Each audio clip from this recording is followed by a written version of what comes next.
So I've been in the park inn this morning for a very informative breakfast about the use of social media in marketing, and next to this lovely bridge and the river just over there. Now I'm going to walk back a little bit and photograph the bits that might be interesting.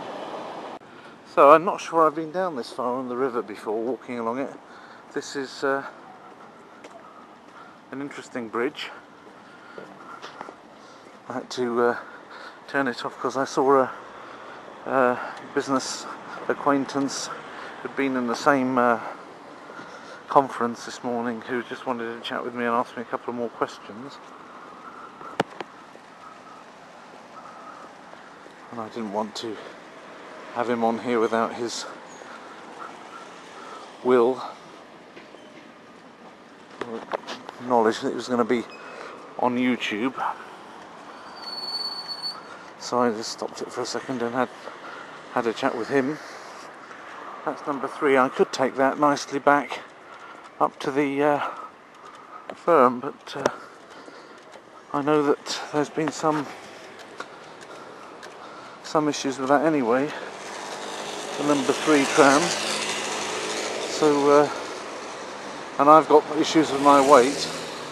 So while I've got the opportunity with such nice weather to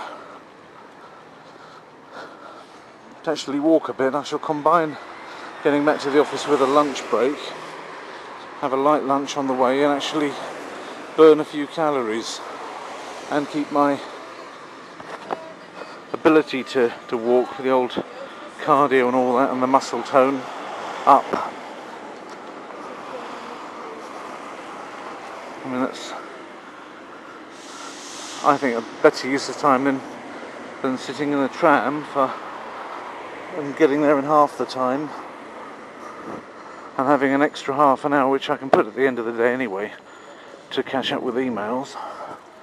Better to use the conditions and actually walk. Right now, unfortunately though, my phone is run out of battery, which is always a pain in the neck, and I'm anxious to see if I'm missing out on calls and things like that. But if I do succumb to that, well, it's only going to make a half hour's difference, and it'll be a lost opportunity again to have a bit of a walk, which is what I so desperately need. Here in Central Europe, many months of the year, it tends to get so cold that it's not easy to have meaningfully long walks without getting your ears frozen off. That's the one I would have been on.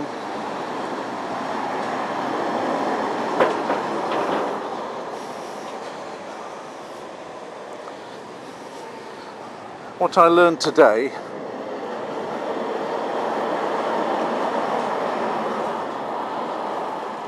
is that there's marketing spend you can divide into, or marketing effort, if not spend, you can divide into 2 major classes.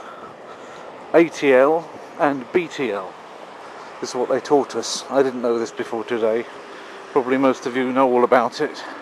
So you probably know that ATL is above the line and BTL is below the line. And that's nothing to do with when accountants talk about above and below the line, where they're talking about operating profit as being the line. These concepts were a bit more difficult, and they were invented within Procter & Gamble apparently, as to how they analyse the way their spend through media agencies or marketing agencies went. So above the line was all the things that they knew that their agencies were spending out in addition, so that they would be paying a big fee to the agencies, and then part of what the agencies would have is, okay, this is what we spent your money out on, and then this is all the things we did to earn the margin that we made on that. So the additional things that they weren't paying out money for and making a margin, that was part of how they earned the margin that they made on these other things. and they call that below the line. I think I've got that right. If not, then please tell me. And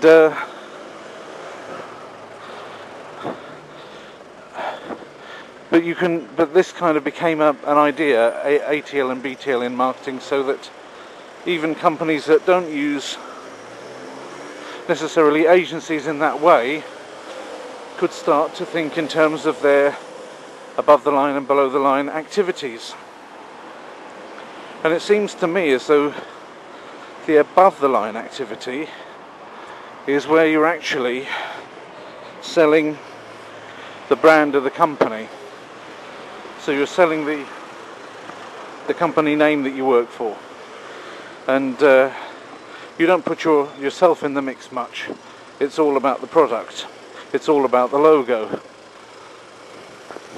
Whereas when you get into modern BTL on the social media, what it's more about on BTL is making friends, making contacts, finding like-minded people as an individual. And you might, for example, on LinkedIn have the company that you work for there. You might not have it. I don't generally on YouTube mention the name of the company, or companies rather, that I work for. Nevertheless, you know, people see you, people either like you or they don't like you, and if they like you, if they don't like you, well, okay, there's not an awful lot you can do about that. But if they like you, then at least, you know, they want to go out of their way and do something to help you, then, you know, they can always say, well, look, maybe there's some way we can do business together. I've got, you know, some up-and-coming business interests going on in the Czech Republic or in Poland or in Slovakia or somewhere like that, somewhere that I know from your videos you go to, and I know from your videos you're an accountant, you do audits, you do this, that and the other, you've got accounting capacities, you've got tax advice, you know, and I like your content. I like the gold list method, I like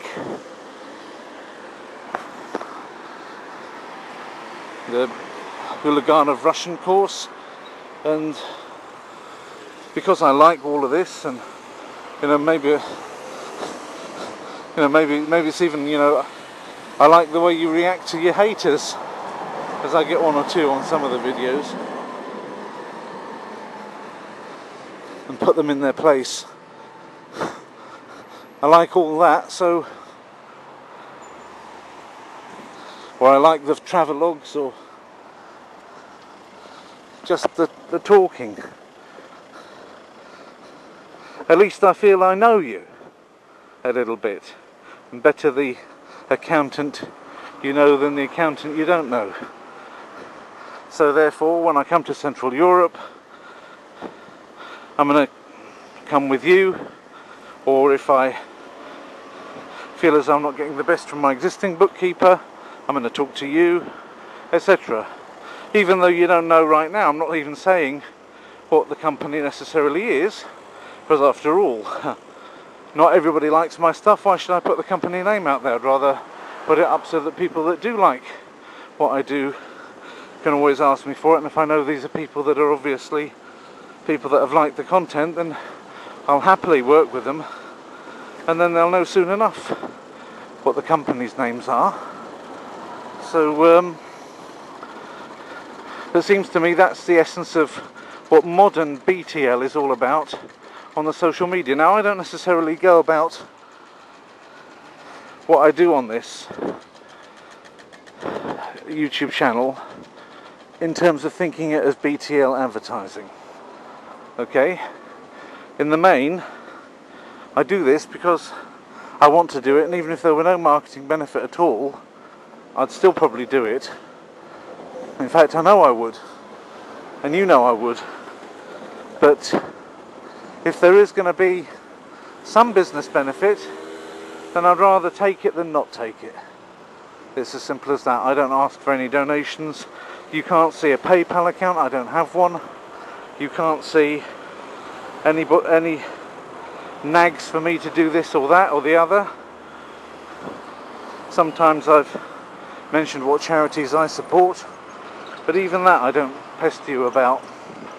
I reckon there's plenty of people out there that will ask you anyway for this or that donation, and I reckon that you're probably grown up enough to know what you want to give to, or if you want to give anything to anything. So you don't necessarily need my inputs on that whole question. But the one thing that I am willing to, and actually if somebody wanted to give me money for the gold list method, I don't know how much it would have to be before I would break my resolve that it's all strictly free and say, oh, well, go on, then I'll compromise my views on that. You'd have to tempt me with an awful lot. But the one thing where I am willing to take an advantage is if people liking my style, to sort of use a very tired phrase, say, well, all right, then I know this person's an accountant, and at least it's somebody that I feel I know. He seems like a sound person. He does a lot on the online communities. He's given me entertainment that I like anyway. East Sea. Yeah, the first two symbols are definitely East Sea. I know that much. It was Yang, the second one, but I don't know the Chinese reading of East. I don't know the Japanese reading, but that's probably slightly different. Then you'd need okurigana afterwards, so I know it's not Japanese, it was Chinese, because there weren't any okurigana in there.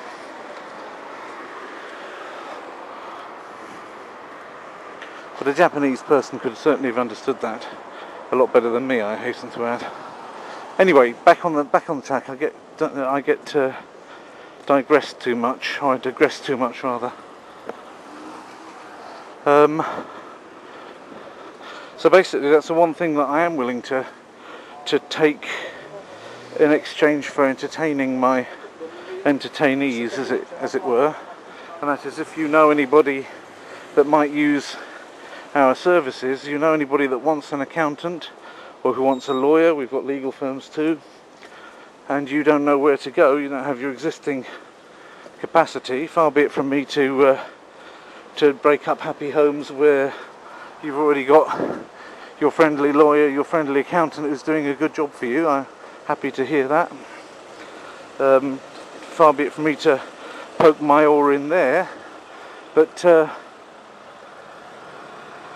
in situations where you would like to find a new one, then by all means, oh, there we go, it's the Vietnamese embassy.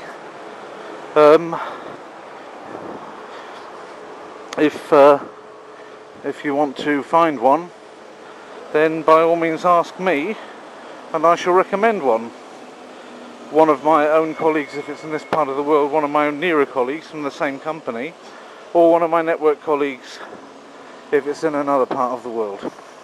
So if you need one, if you need an accountant, you need a lawyer, then you want to give me something back for the entertainment or the knowledge base which is to be found on what I'm doing here online, really for fun actually, but you want to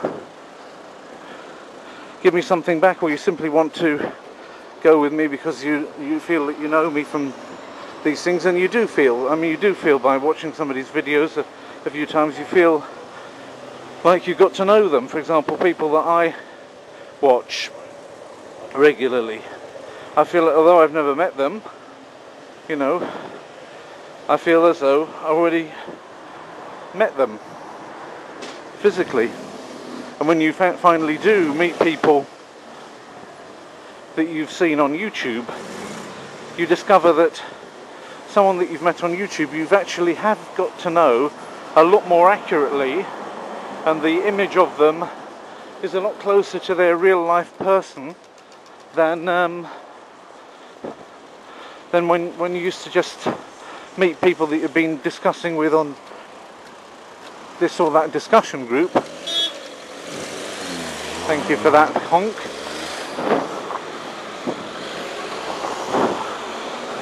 Yeah, we've seen this before, haven't we?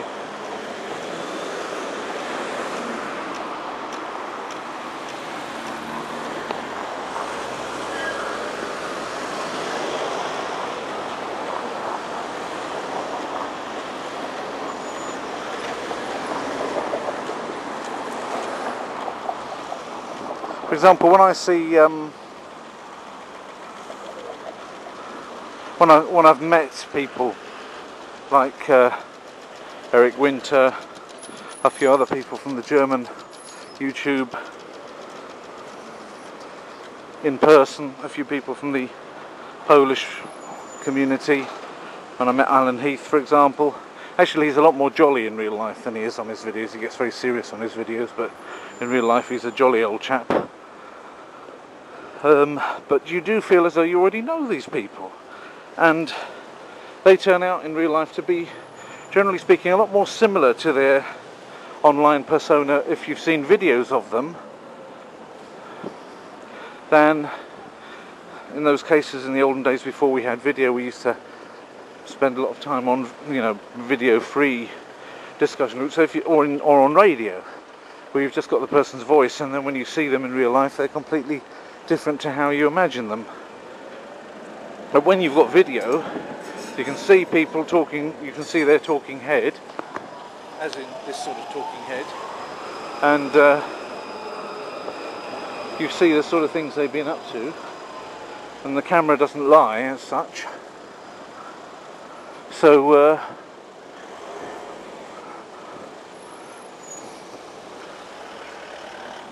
I'm sure I've photoed that before.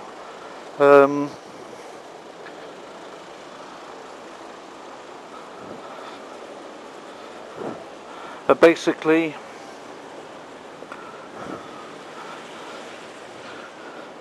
when I say, you know, that in a sense we know each other, I mean it can be a bit of a one-way street, because of course not everybody who watches me necessarily has their own videos up, in which case you probably feel you might feel you know me, whereas I haven't got really the same basis for knowing you. But that's fine, you know, I'm a big boy, you have to trust people to a degree, so, you know, even if you feel you know me, that's already a good step towards choosing to put business my way if there's business out there. If there isn't, then don't sweat it, you know, I'm not here in order to, you know, start treating people differently if they give me business and putting those in some kind of special class and giving them special things which I don't give to people with no business to give me. I'm not, you know, heavying up on the business side here. If you don't have business, fine. I'm just happy that you watch the videos. Seriously. There's nothing worse than putting out content that nobody watches. So just the fact that you're there, that you're giving me hits, that's great already, even without the business contacts. All I'm asking really is that if they should happen to arise, that you remember. Okay, I saw your face, wasn't happy.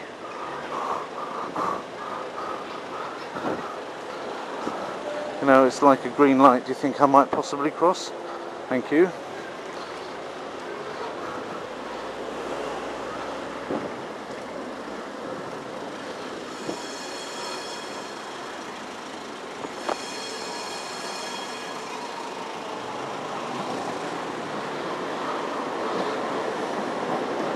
And once you've got cars going down the tram lines, as you do here, with the tram having to honk them or ring at them with its distinctive bell that you just heard, then it's not always as fast anyway to go by tram as it is to walk. The river arches around, so wherever you want to go in Prague, it's probably not that far from the river.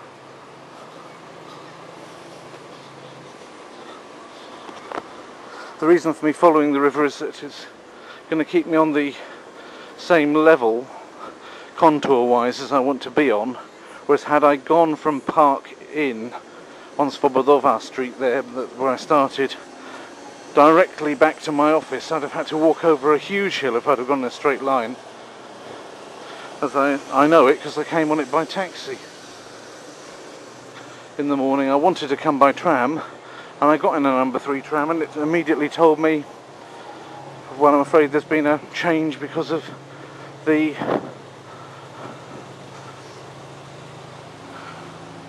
interesting. There's been a change, an attempt to sort of marry. I think that's an attempt to marry 3 alphabets, isn't it? Can you see what I mean by that? You've got Chayovna with the, obviously you've got the Czech word, but instead of having the Hacek on the C, they've put the Turkish ch at the beginning. And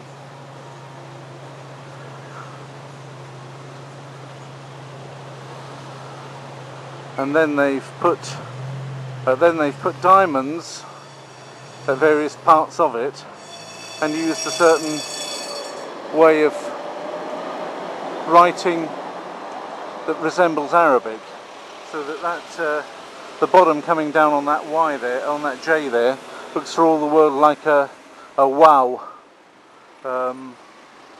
and the little diamonds look just like Arabic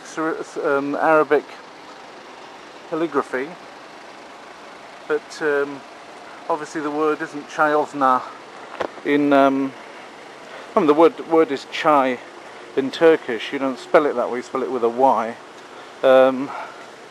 and whether you were, certainly it's not Ovna at the end, it might be chai gel or something like that, I'm not sure, but you spell it with a Y, and you spell it at the beginning, you spell it with the C with the cedilla underneath it like they showed.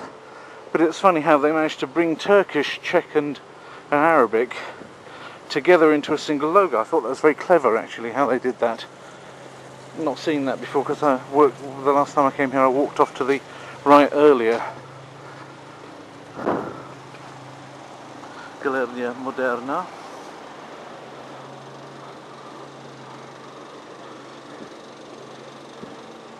Souterrain, basement, with a sort of manta ray effect. Got to be very careful with the word souterrain, because if you get it round, if you get syllables round the wrong way, you get soutenaire, which is of course a pimp.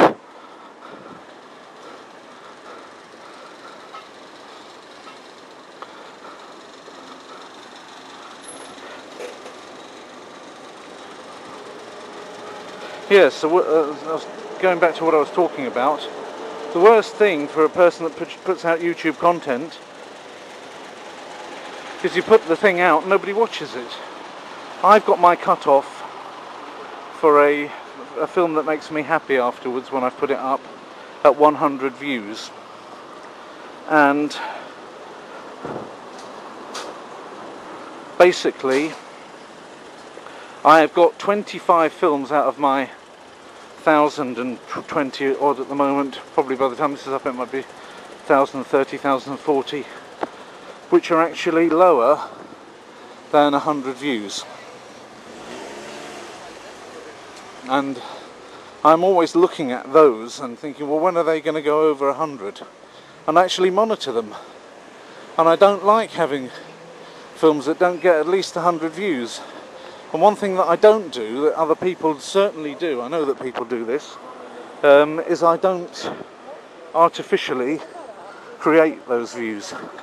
I've never done that, and I'm not going to start doing it.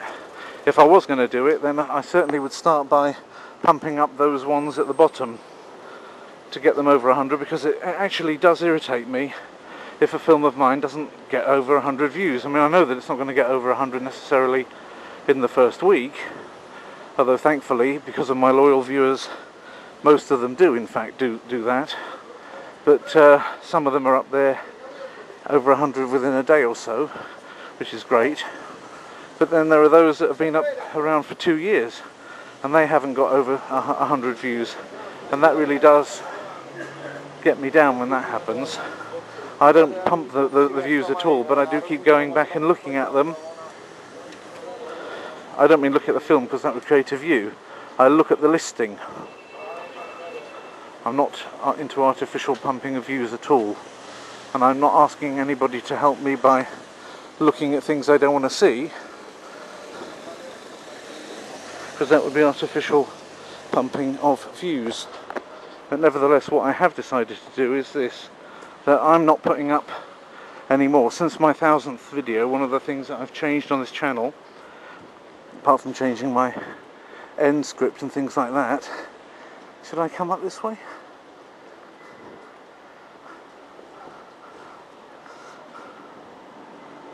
I'm not sure this is the right thing to do. That's obviously Narodny, isn't it? So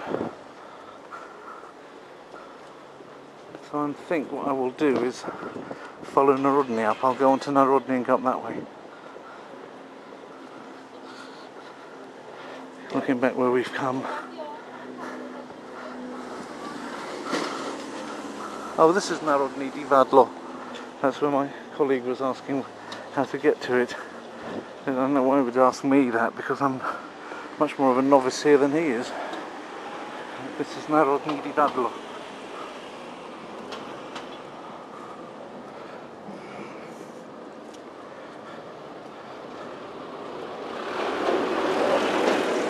So basically, ever since that 1000th video, I've only ever put up the new piece, the next piece, when the previous piece has actually reached 100 views. And because I'm not on it all the time, I've got my travel, I've got my work, you know, when I decide when to start the next one, it's basically the first time I see it on my home computer after the previous ones reached 100, then that's the time that I can put up the next one. If I know that I'm not, the only exceptions to that is if I know that it's gone up so healthily that it can't fail to get to 100 views soon.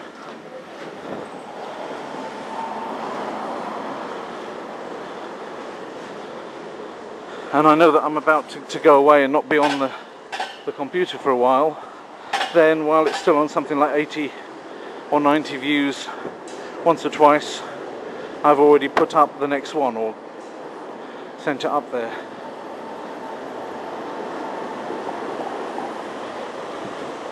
Because I'm pretty sure that with the rate the particular one's going at, that there's no risk it's going to stay under 100. And that way I'm just not going to have a large number of these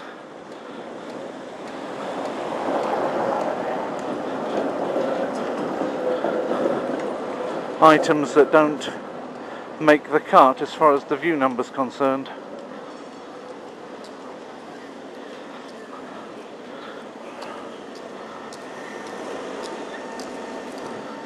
Because when I look at those old Mike Mendoza shows mainly, and those Jimmy and the Pink Diamonds that I read, and that was, you know, I put my heart and soul into it, reading it, but it's for kids, and so people didn't necessarily want to, the usual demographic of mine didn't necessarily want to carry on clicking on those ones, and they didn't. But still, I tried to make it an amusing read, and I know now that Jimmy and the Pink Diamond is being published by Leanne Delahanty in an English version, that those particular ones are going to start looking good, and they're about to go on hooliganov.tv as well as a special page with all of my readings one after another, so people will be able to get the reading. I might also do it as a podcast on MP3, just put the MP3 together of that and podcast it too on hooliganov.tv, which isn't just TV, it's got a full blog on it as well. So that also hopefully will get over 100 shortly. But then there's the old Mike Mendoza. Shows Mike Mendoza's a radio star. I was able to put some of his footage during his time in playradio.uk, which I was sort of involved with a bit, in as much as I was given the camera footage to upload on my channel. And some of it's his shows, and whereas all the other shows happily went over 100 views, the Mike Mendoza shows didn't always go over, even though Mike Mendoza has a large fan base. He's also a candidate for Parliament for UKIP, the United Kingdom Independence Party. He's quite a well-known personality. I'm not fully sure why those shows didn't turn out to be more popular, those cam shows, but nevertheless, I don't want to pull them down or anything just because people haven't watched them yet. I think it's a question of time before people do watch them, and one or two of those ones actually have Fevzi on, which was very popular. Fevzi Turkalp is the gadget detective. He's extremely popular, and there's an interesting symbol. The Endocrinological Institute, Endokrinologický Ústav. And look at what they've done with the logo. They've put the U with the long U, Loge U, and the E on its side, making like a crown, and the U with the thing looks like the nose, and you've got the crown on the head and the nose on the face. What that has to do with endocrinology, which I think is to do with glands, I don't know, but nevertheless, interesting logo.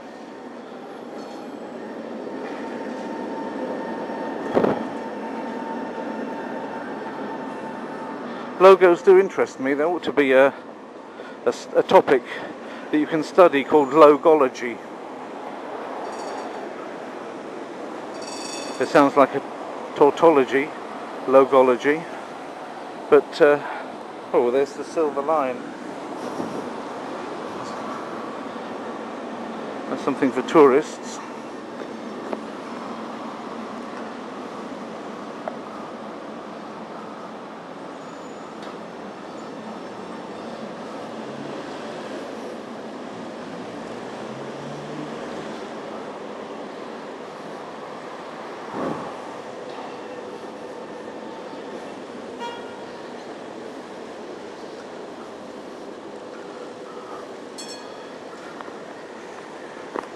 Right.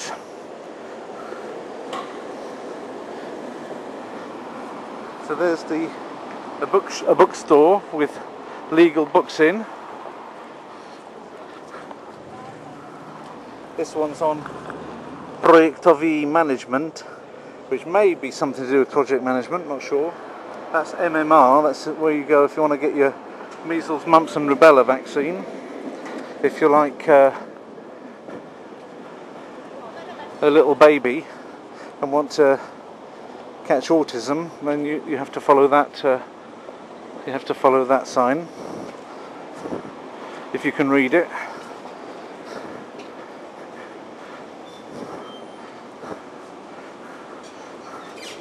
If you are developmentally advanced enough to be able to read the MMR sign at the age in which it's given, then the vaccine itself will have a nice way of reversing all of that for you, so don't worry.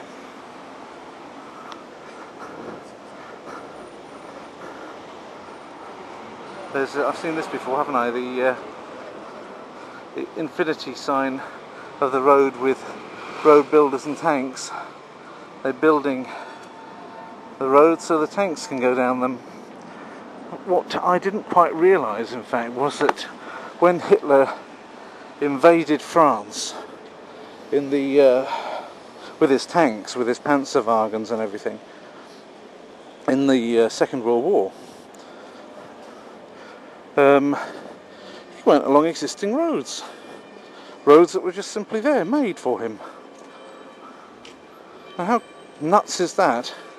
The French had spent all that money on this Maginot Line, and they never considered that he might actually just take a normal road and just drive his tanks up it over Belgium, and just drop down over Belgium with a bunch of tanks into France. even Napoleon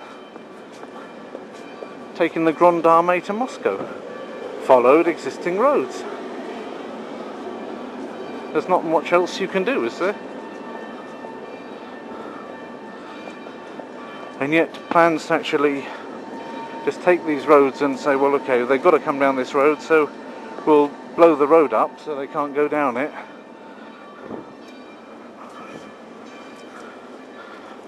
They don't seem to have thought of it.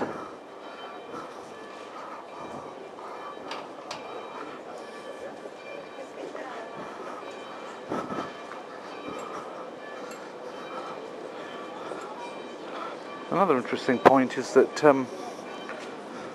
prior to the First World War, you could go without a passport, let alone a visa, without even a passport, you could go from Paris to St. Petersburg. Right now you can go, in the last few years, from Paris to not far from St. Petersburg without a passport because of Schengen. But all of that time in the meantime, there was not an awful lot that you could do without passports. You could, for some of that time, not get from any country into any other country without a passport. And it's only really relatively recently, although it seems quite a long time to us now because memory is so short,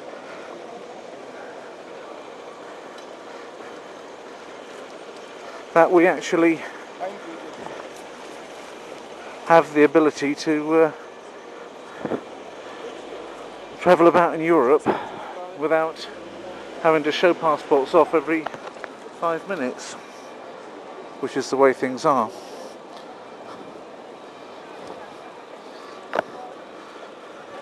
And Schengen, I think, takes you up to the north of Estonia. So, or if you go to the northeast part of Estonia, then you're not so far away from St. Petersburg, but then you're still going to need both a passport and a visa in it to really get any further than that. No, Dicko, one thing I don't need is a blooming balloon. So, I can't walk around with something else in my hand.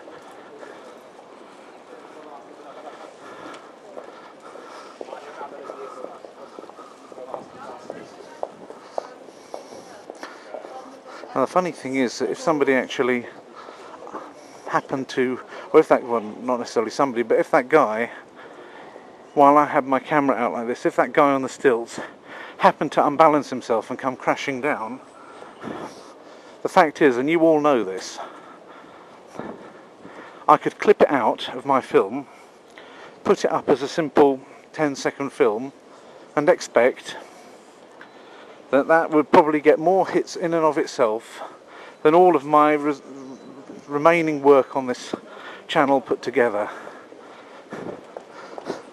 There's the irony. And thoughts like that sometimes make you think, well, you know, is there any point? But then, of course there is a point, because that's not the demographic I'm at. They wouldn't want to listen to my voice for more than 10 seconds. The people that would find that to be so amusing that they'd click on it and send it to all their friends.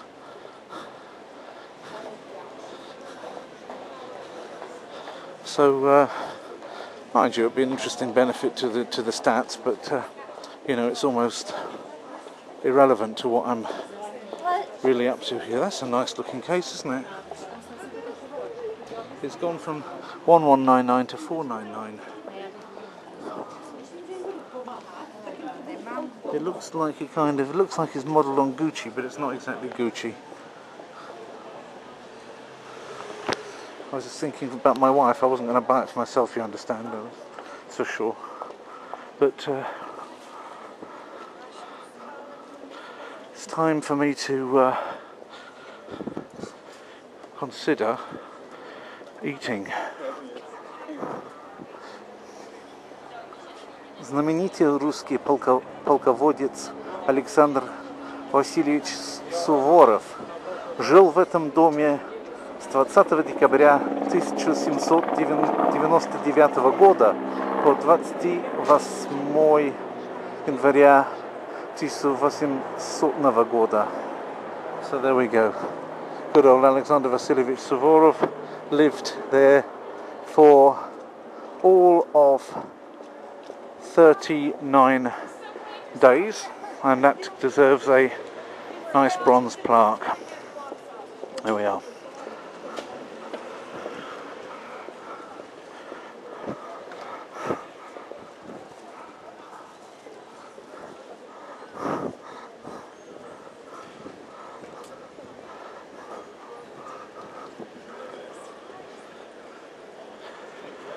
Whew.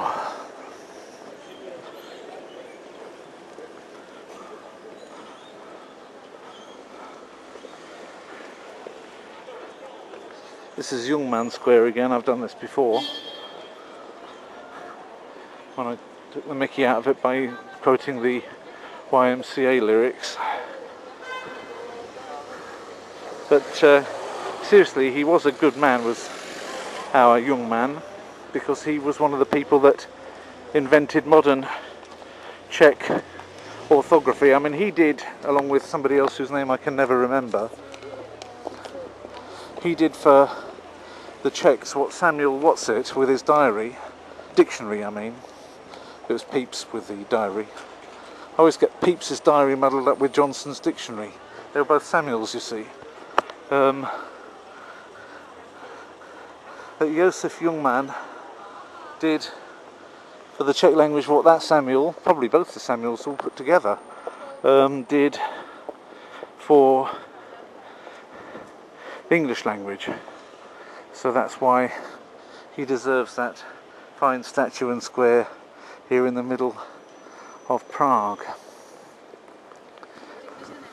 What he's doing in front of the Austrian culture house, I don't know. I mean, effectively what he was is a thorn in the side of Austria. Despite the German sounding name, he effectively gave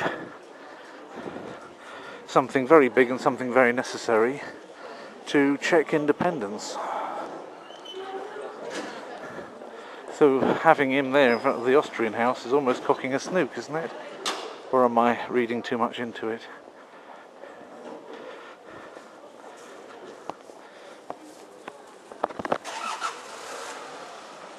Right. It's a nice warm day. I tell you, it's September the 22nd, which is not exactly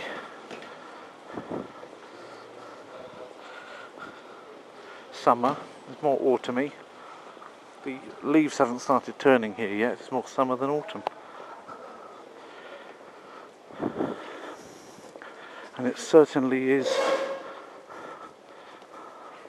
in a sense you might expect a later autumn, because it took an awful long time for spring to get started, and trees do need a certain length of time to go through their annual cycle.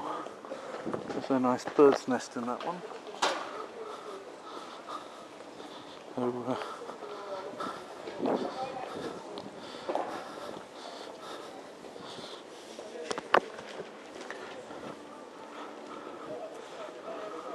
there's Dom Knihy.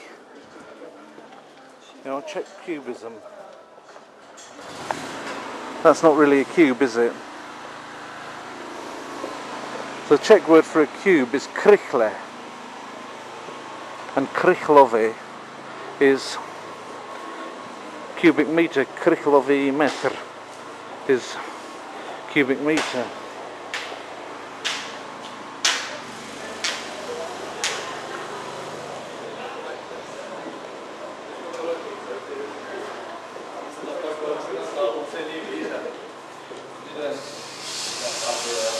Mali prints.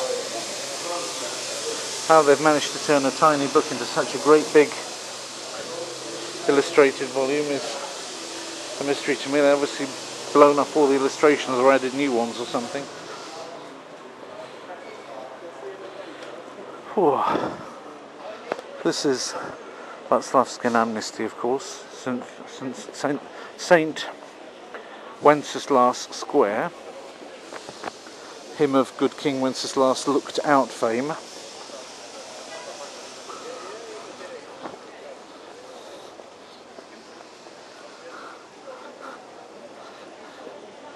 And they've got their traditional, oh dear, am I getting this? I can't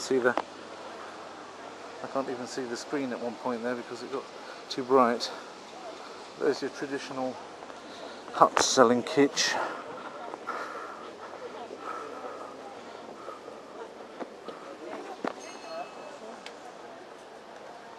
All kitschy phony jewellery. Hi.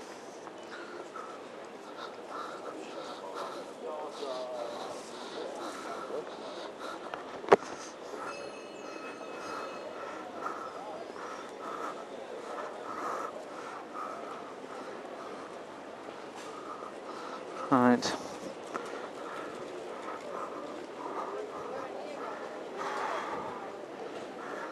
One good thing about walking around with a camera in front of you, you get funny looks, but you don't get so many people coming up to you and saying stupid things. I'm just wondering whether I should have a sausage.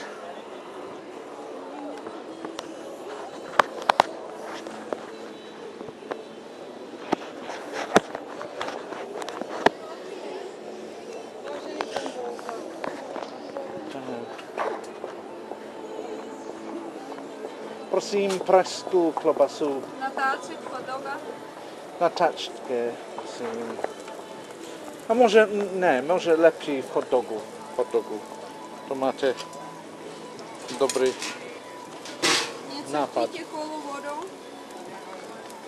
Víte co, perlivou vodu máte? Máme. Prosím, 95 korunek.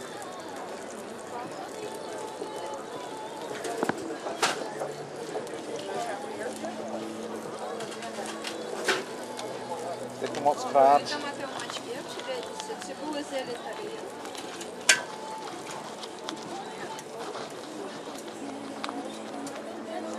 I put my own onion on, that's the tradition. I can't really film and do the other things. So I'm going to have to turn it off, unfortunately. Cheers.